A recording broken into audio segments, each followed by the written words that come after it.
esta Gracias referencia. por la invitación. La pregunta del millón. ¿Juega este capítulo o toda su mirada está en un proyecto vinculado al 2023?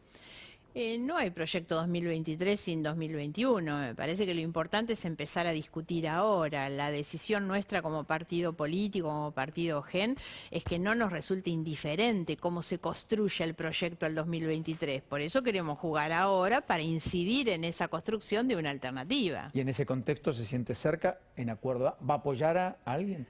¿Ya está definido? Yo siento que la novedad, digamos, de estos últimos días ha sido la decisión de Facundo Manes de aceptar la propuesta que le hace el radicalismo para jugar liderando la lista en la provincia de Buenos Aires. No es un dato menor porque algo que otros critican y que yo al contrario considero como un gran valor es que esto es el inicio de un capítulo con una proyección al 2023, no desde lo personal o la decisión personal, sino una construcción colectiva. Facundo Manes representa una construcción de muchas personas, y me refiero a ciudadanas y ciudadanos de a pie, que lo que quieren es una Argentina distinta, salir un poco de la grieta, de la pelea permanente, digamos, y tratar de discutir en términos positivos cuál es el país al que uno quiere ir. Lo dice por Carrió. Carrió dijo, no, nunca voy a estar con Facundo Manes porque quiere llegar a la Rosada en un día. No, me parece que se utilizan ese tipo de cosas para poner títulos y no es bueno. Me parece que hay que colaborar. ¿No ve algún liderazgo mesiánico en Manes, digamos, como piensa Carrió en algún momento? No, de ninguna manera, al contrario. Me parece justamente Manes representa hoy un colectivo, pero el colectivo que está incluso afuera de los partidos políticos, ciudadanas y ciudadanos de a pie, puede representar al que quieren se una siente excluido, Argentina digamos. distinta. Estoy convencida de eso. Además, Manes hace un gran aporte no solo al radicalismo, que desde luego se potencia en la discusión de la coalición, hace un gran aporte a la coalición de Cambiemos, pero hace un gran aporte al debate de la Argentina, porque los demás en la competencia también van a estar obligados a subir el nivel, digamos, del debate, de los liderazgos, de las candidaturas. Manes eleva el nivel y eso necesita la Argentina, salir de la mediocridad, del reproche, del mirar hacia atrás, ¿no? Yo creo que Manes representa eso. A mí me parece que es un salto de calidad, insisto, no solo para él ni para el partido al que él pertenece, sino para la política en general. Mucho se dice que se mira mucho con el espejo retrovisor y poco con el parabrisas o por el parabrisas. ¿Te siente que la Argentina tiene una mirada más retrospectiva que proyectiva? Permanente. La mirada retrospectiva es la de los gobernantes que viven echando culpas al otro y sobre todo quejándose de las herencias, ¿no? Yo creo que cuando alguien asume una responsabilidad, el político que asume un liderazgo, una candidatura, lo hace sin beneficio de inventario. Me hago cargo y a partir de ahora busco resolver los problemas, no a quién le echo la culpa. La gran revolución de la Argentina será el día que un político se retire pudiendo demostrar que hizo algo mejor de lo que había recibido. Ese tiene que ser el objetivo y no justificarse por lo que no hizo pensando en la herencia. ¿Qué es lo que más la desvela por estas horas? De todos los problemas que tiene Argentina, lo que nos ocurre. Es que en realidad lo que me desvela es la falta de camino, de visión, de futuro, y por eso me he, digamos, entusiasmado mucho con esta idea de la propuesta de Facundo Manes, porque cuando uno toma los problemas en particular, y desde luego que uno tiene que poner la pobreza en la prioridad de las preocupaciones y de la agenda, eso se resuelve en la medida en que tengamos un proyecto integral. La Argentina tiene que abandonar esa idea de que si reparte programas sociales resuelve la pobreza. Ya está visto que no. Entonces hay que discutir el futuro a través de la educación, de una educación de calidad, de la inversión en la cultura, en la ciencia, en la innovación. Argentina tiene que ponerse a discutir los temas que se discuten en el mundo, el papel de la innovación para el desarrollo en un país, por ejemplo. Y bueno, creo que el gran desafío de este tiempo es eso. Me preocupa, pero al mismo tiempo es lo que más me entusiasma de este tiempo. Ojalá podamos encarar una etapa nueva para la Argentina. Da la impresión que el colectivo Padres Organizados, sin ir más lejos de la sociedad civil, le arrebató a una parte importante de la política de la que toma decisiones la vuelta a la presencialidad. No es malo, cuando uno encuentra que la sociedad es la que va definiendo cuál es el destino que quiere de sí misma, la sociedad es la que se pone a cargo de la toma de decisiones. Claro, pero demuestra cierta miopía de la conducción y de los que lideran. Es que eso es un poco lo que decía antes, Paulino. A mí si algo me preocupa es la mediocridad del debate. Un debate el debate sobre la educación en la Argentina. Y cuando hablamos de educación, creo que lo importante es saber que lo que debemos discutir son los contenidos de la educación. Hace muchos años, primero, que la educación no forma parte de las prioridades de la agenda política. O sea, ¿el qué estudiamos en la Exacto. escuela? Y segundo, que cuando se discute la educación, lo que se discute es la puja, los salarios, el inicio de las clases, y lo que tenemos que cambiar fundamentalmente son los contenidos de una educación que en la Argentina atrasa muchísimos años. El mundo está discutiendo cómo hacer para enfrentar este fenómeno de las máquinas reemplazando la mano de obra. Eso se hace con educación, no es paralizándose ni llorando por la pérdida de puesto de trabajo. Ayer la ministra Acuña, aquí de la Ciudad de Buenos Aires, decía un dato que a mí me impactó.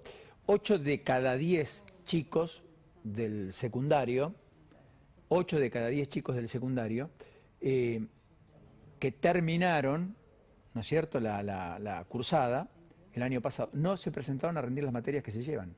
Sí. Además, hay un problema adicional a todo esto en la Argentina desde hace tiempo. Nosotros tenemos una tasa de abandono escolar que es altísima. Los chicos que dejan, que no rinden los exámenes, digamos, la repitencia también como fenómeno. Sin embargo, hay un dato que hay que tener en cuenta que marca claramente la desigualdad, que es que en los hogares pobres eso es mucho más grave que en aquellos hogares que están en los deciles más ricos. Entonces, me parece que también hay que ver cómo recuperar a la educación como un instrumento de igualdad, y eso tiene que ver con la calidad, con los contenidos. El debate de la pandemia fue la conectividad, por supuesto. No todos los hogares accedían de la misma manera, y los resultados los vamos a estar viendo dentro de un tiempo, cuando aquellos chicos que en un hogar tenían, en el mejor de los casos, que compartir un dispositivo entre varios hermanos, padres y demás, la diferencia, la desigualdad en que queda ese chico con relación al que tenía en su casa, el dispositivo y demás. Por eso la presencialidad no es imposible de soslayar la importancia que tiene para enfrentar esta desigualdad, porque eso es lo que le brinda a todos la misma posibilidad. ¿Qué opina de la movilización del campo el viernes?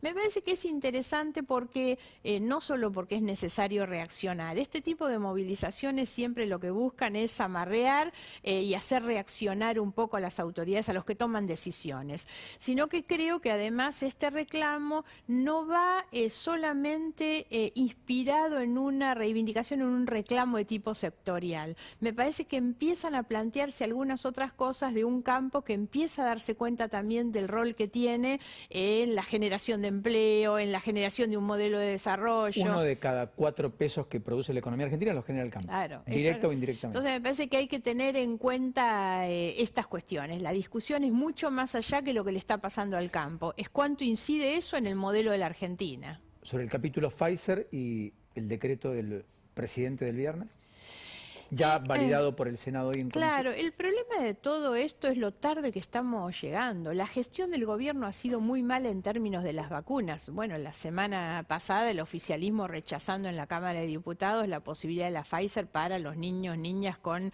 enfermedades preexistentes, ¿no?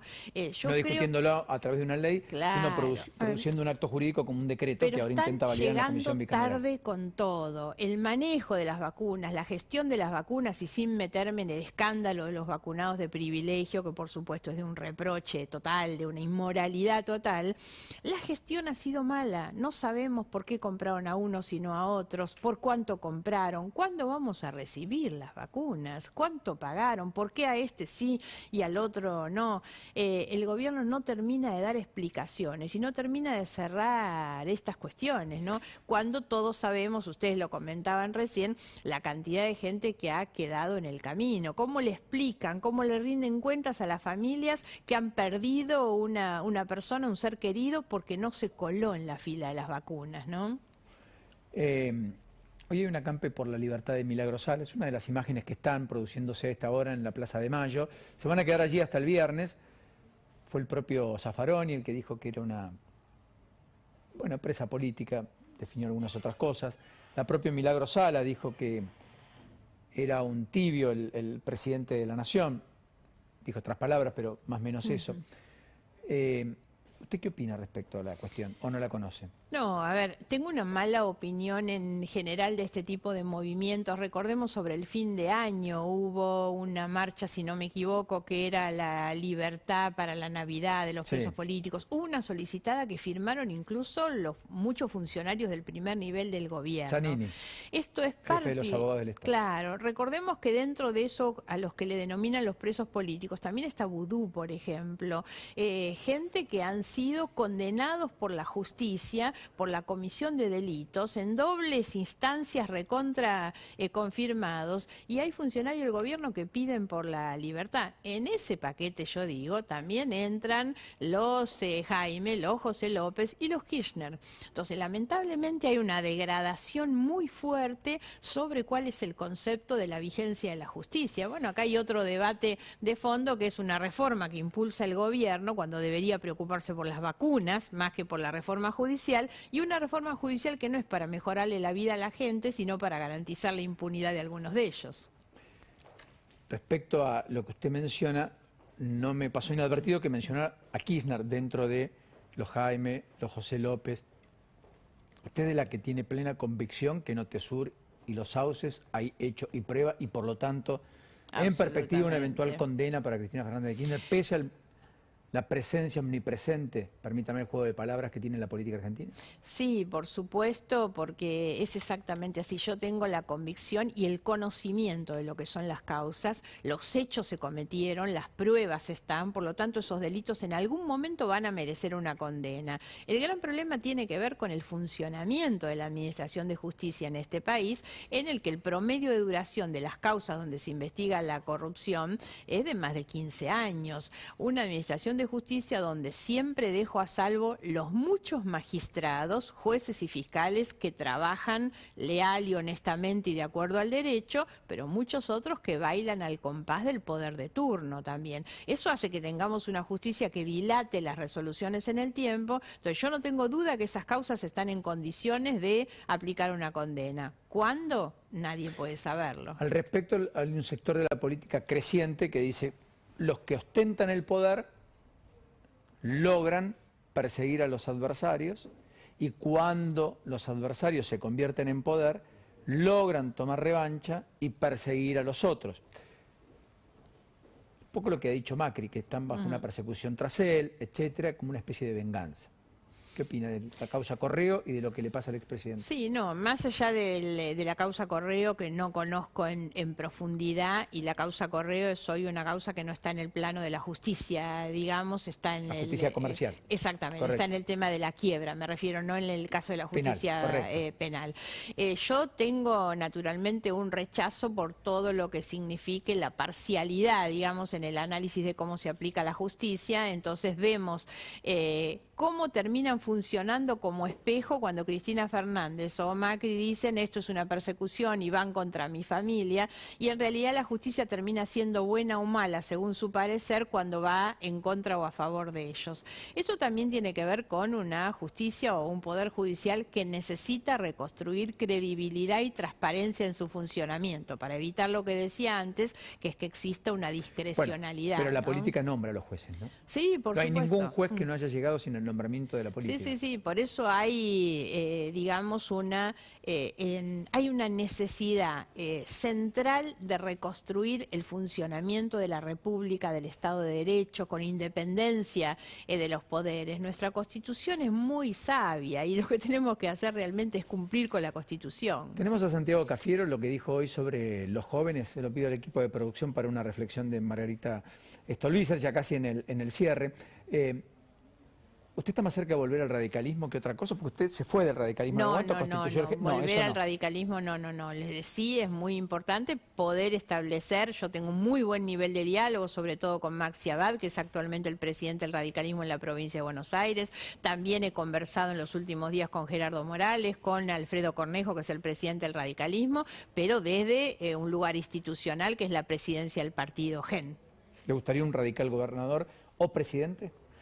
En realidad yo no voy, a mí me parece que tenemos que terminar con la democracia de los personalismos. Creo mucho más en los proyectos políticos, en los proyectos colectivos, en los equipos de trabajo, en un programa de gobierno. Aspiro a que tenga eso, la provincia como la nación también. ¿Y el peronismo tiene que estar ahí en esa coalición, en ese proyecto de gobierno, etcétera?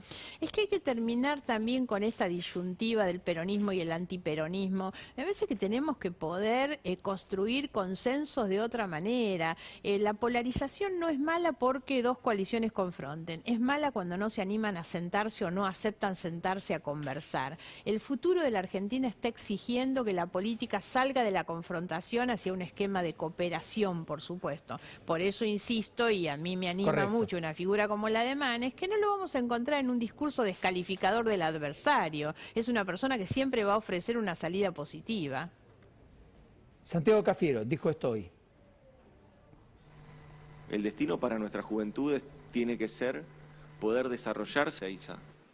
El destino para nuestras juventudes tiene que ser poder desarrollarse en un país que permite y brinda todas las condiciones sociales, materiales, económicas y culturales para poder desarrollarse aquí. Y hay ejemplos enormes de esto. Lo que pasa que, claro, no venden mucho, pero hay ejemplos enormes de esto.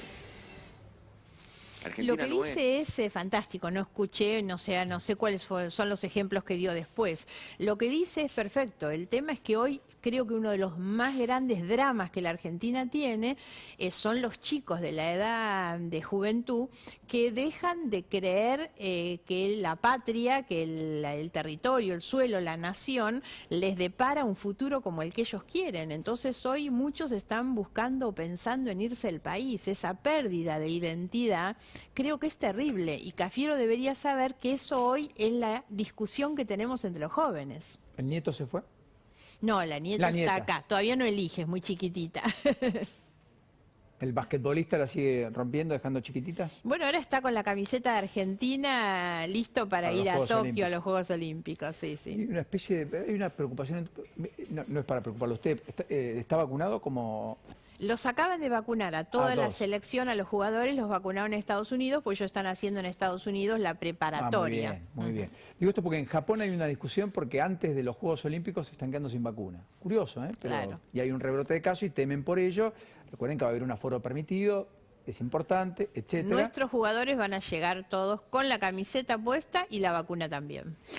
Hablando de vacunas, tengo que ir a algunas cosas. Gracias, Margarita. Gracias por la invitación. Enorme placer. Gracias.